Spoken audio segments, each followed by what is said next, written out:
다 함께 드리는 기도로 11월 28일 금요일 새벽 예배를 시작하겠습니다. 사랑의 하나님, 오늘도 저희를 부르셔서 주님의 임재 앞에 서게 하시니 감사드립니다. 이 새벽 잠든 영혼을 깨워주시고 흩어지려는 생각을 모아 주님만 바라보게 하옵소서. 저희의 말과 행동 속에 주님의 성품이 드러나게 하시고 성령님의 미세한 속삭임에도 겸손히 순종하는 마음을 주옵소서. 세계 곳곳의 폭력과 재난으로 인해 신음하는 이들을 긍휼로 감싸주시고 눈물과 아픔이 주님의 사랑 안에서 녹아내리게 하옵소서. 북녘 땅에도 얼어붙은 마음과 굳게 닫힌 장벽이 주님의 때에 허물어지게 하시며 복음으로 통일되는 날을 속히 이루어 주옵소서. 저희 교회의 5대 본질인 예배와 교육과 선교, 성도의 교제와 봉사를 충실히 감당하게 하시고 모든 교육자들과 성도들이 성령님의 인도하심을 따르게 하옵소서. 예수님의 이름으로 기도드립니다. 아멘. 다 함께 찬송가 384장을 함께 부르시겠습니다.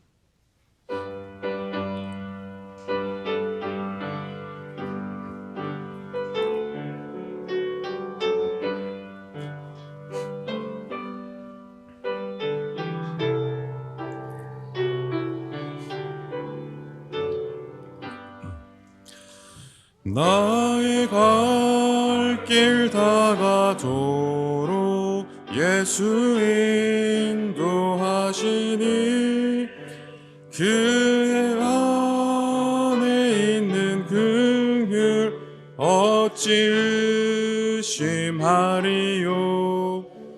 믿음으로 사는 자는 하늘 위로 받겠네. 무슨 일을 만나든지 만사형통하리라.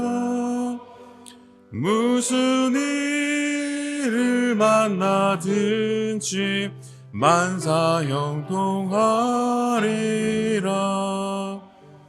나의 갈 길 다가도록 예수 인도하시니 어려운 일 당한 때도 족한 은혜 주시네. 나는 심히 고단하고 영혼 매우 바라나 나의 앞에 반석에서 샘물 나게 하시네. 나의 앞에 반석에서 샘물 나게 하시네. 나의 갈 길 나가도록 예수 인도하시니 그의 사랑 어찌 큰지 말로 할 수 없도다. 성령 감화 받은 영혼 하늘 날아갈 때에 영영 부를 나의 찬송 예수 인도하셨네. 영영 부를 나의 찬송 예수 인도하셨네.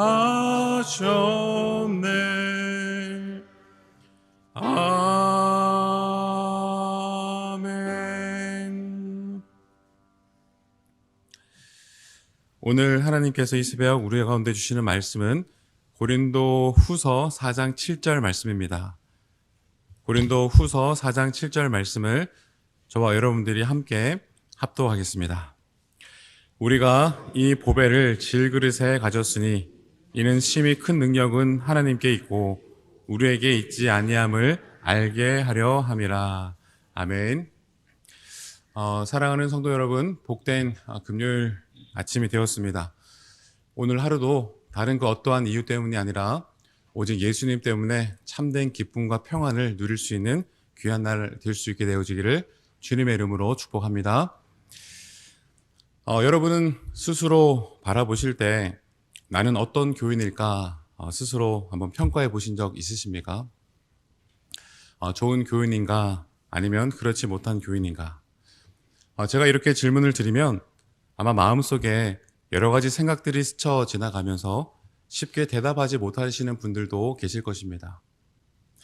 그러나 이 자리에는 또 이렇게 말할 수 있는 분들도 분명 계실 겁니다.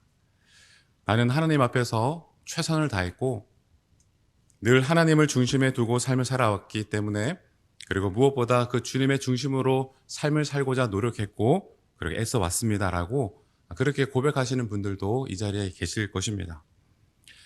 그런데 중요한 것은 우리가 그렇게 고백할 때 무엇을 기준으로 삼고 있느냐라는 것이죠. 대부분 우리는 자신의 율법적인 행위를 기준으로 삼을 때가 참 많이 있습니다.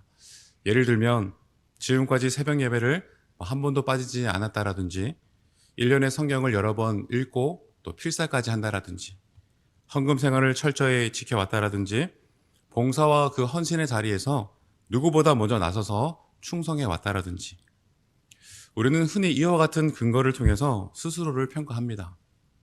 나는 하나님 앞에 합당한 사람이다.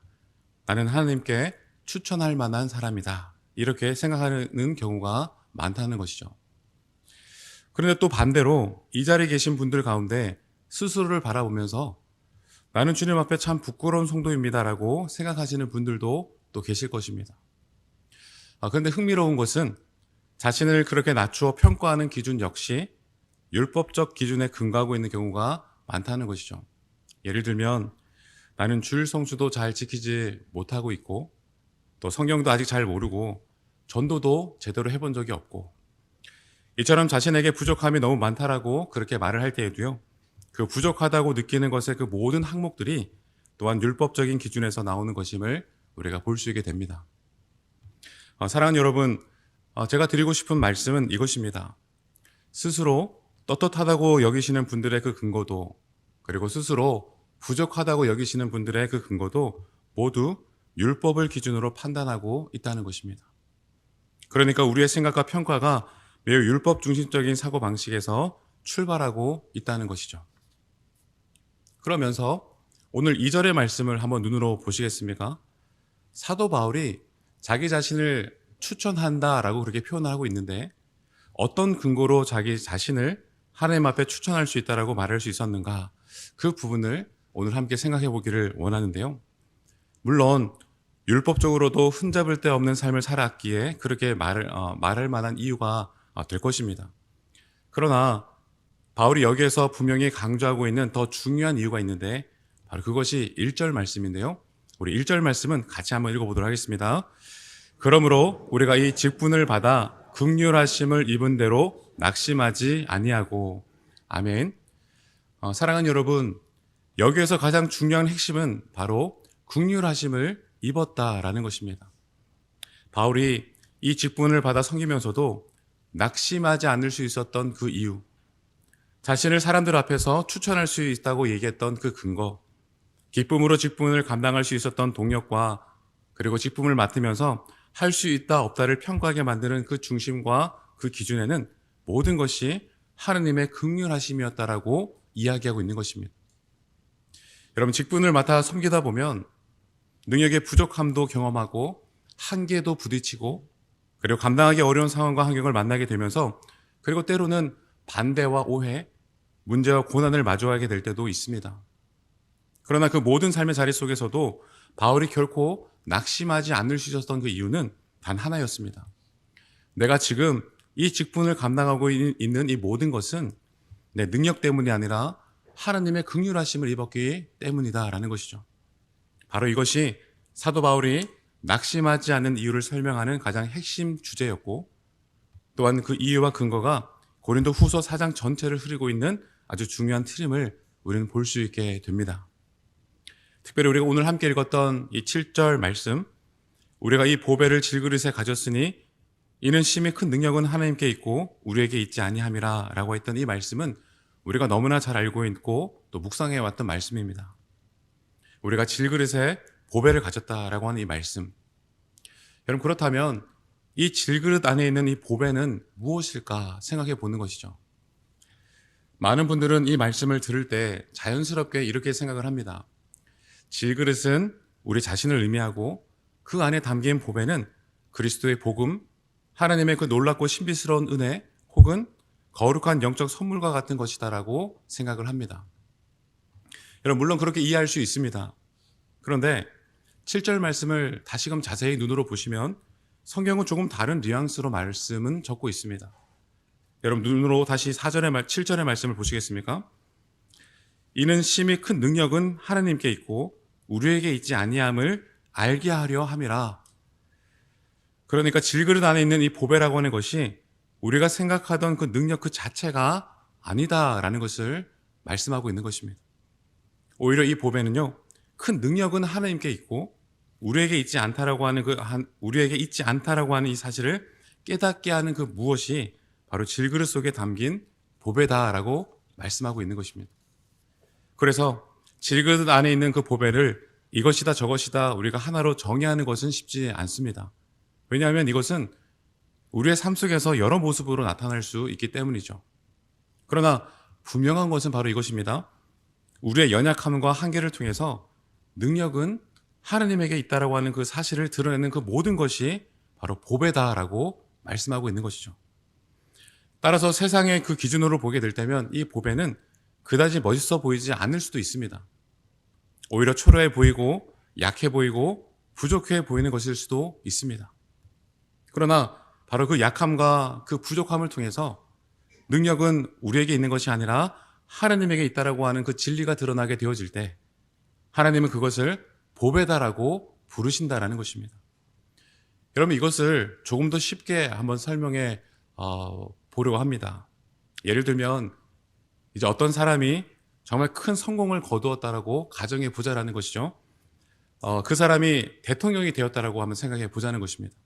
그러면 그 사람이 대통령이 되었다고 하는 그 사실이 질그릇 안에 있는 보배가 될 수 있느냐? 여러분, 그렇다고 말하기 어렵다는 것입니다. 아직 판단이 우리에게 남아있기 때문이죠. 만약 그 사람이 대통령이 되었을 때 주변 사람들이 이렇게 고백하면 어떻겠습니까? 야, 정말 하나님이 살아계시는구나. 저 사람이 대통령이 될 줄은 진짜 상상도 할 수 못했는데. 교회 다녀서 교회에서 기도도 하고 봉사도 열심히 하고 하나님을 그렇게 의지하더니 정말 그 0%의 가능성을 뚫고 대통령이 되었구나. 진짜 하나님이 살아계시는구나. 정말 주님이 능력의 하나님이시구나. 라고 그러면서 사람들이 하나님께 영광을 돌리고 그 일을 통해서 능력이 정말 하나님에게 있는구나 라고 인정하게 되어진다면 여러분, 그 성공이 바로 질그릇 안에 담겨져 있는 보배가 된다는 것이죠. 근데 여러분, 반대로요, 그 사람이 대통령이 되었음에도 불구하고 사람들이 하나님께 영광을 돌리는 것이 아니라 아니 어떻게 믿음의 사람이 왜 저렇게 살 수 있을까라고 그렇게 그와 같은 반응이 나온다라고 한다면 그 일이 아무리 세상적으로 대단하고 좋아 보이는 것이라고 해도 그것을 질그릇 안에 담긴 보배라고 말하기는 어렵다라는 것입니다.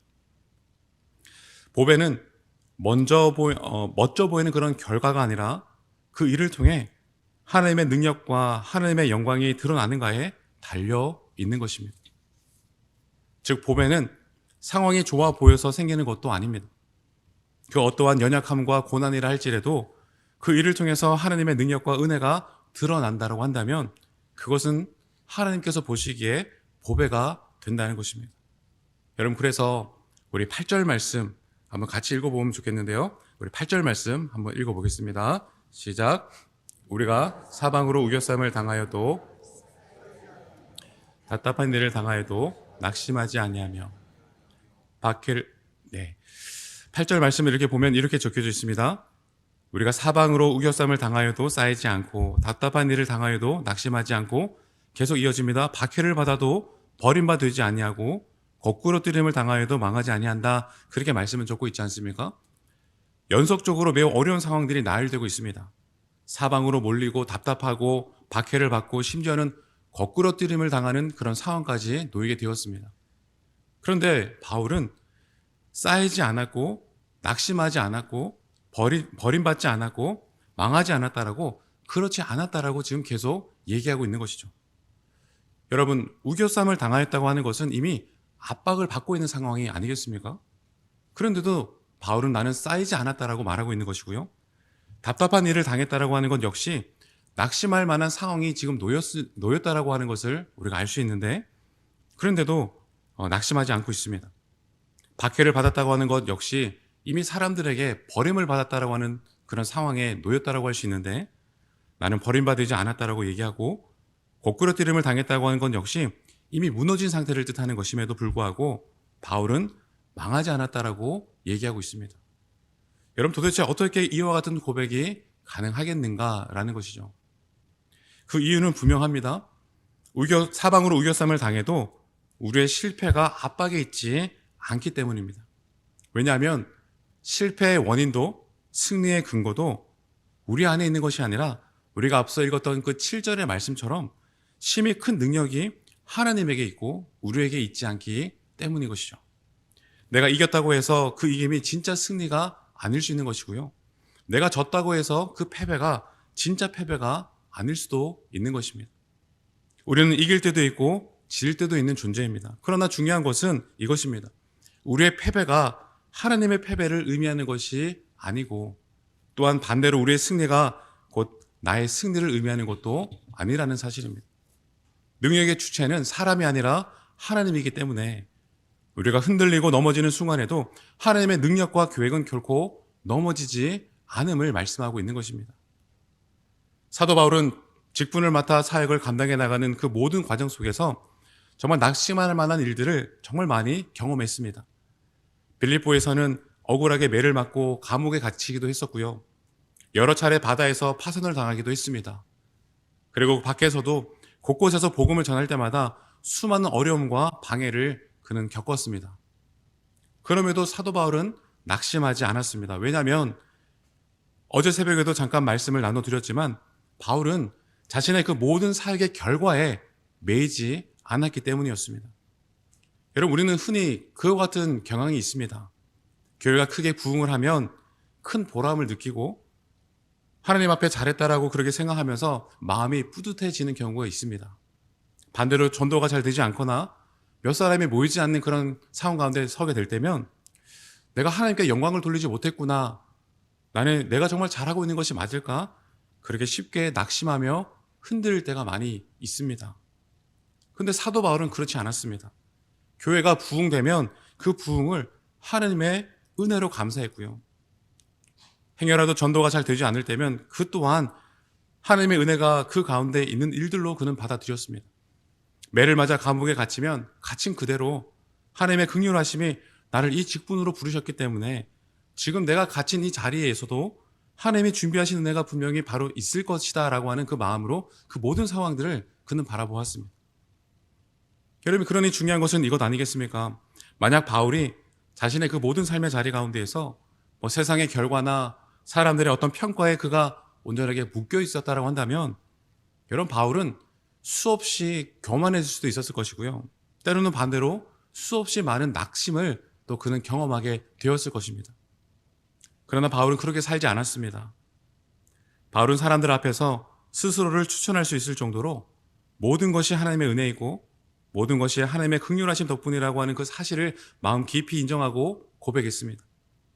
그렇기 때문에 그 어떠한 삶의 결과 가운데서도 흔들리지 않았고 낙심하지 않았고 언제나 하나님 중심으로 그에게 맡겨주신 그 직분과 사명을 감당해낼 수 있었던 것입니다.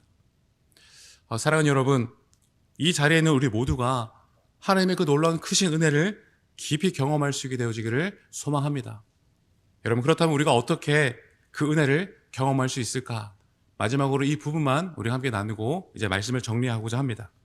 그 주님의 놀라운 깊이 있는 그 은혜, 살아계심의 그 놀라운 역사를 우리가 어떻게 경험할 수 있을까? 이런 방법은 의외로 굉장히 단순합니다.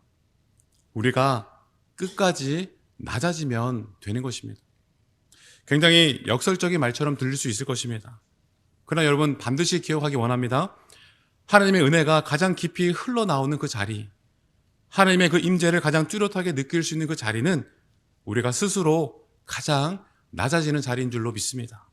사방으로 우겨쌈을 당하는 그 자리에서 여러분 우리는 오히려 더 깊은 하나님의 그 능력을 고백할 수 있게 되는 것입니다. 답답한 일을 당할 때 하나님의 그 시원케 하심을 우리는 그 자리에서 경험할 수 있는 것이고요.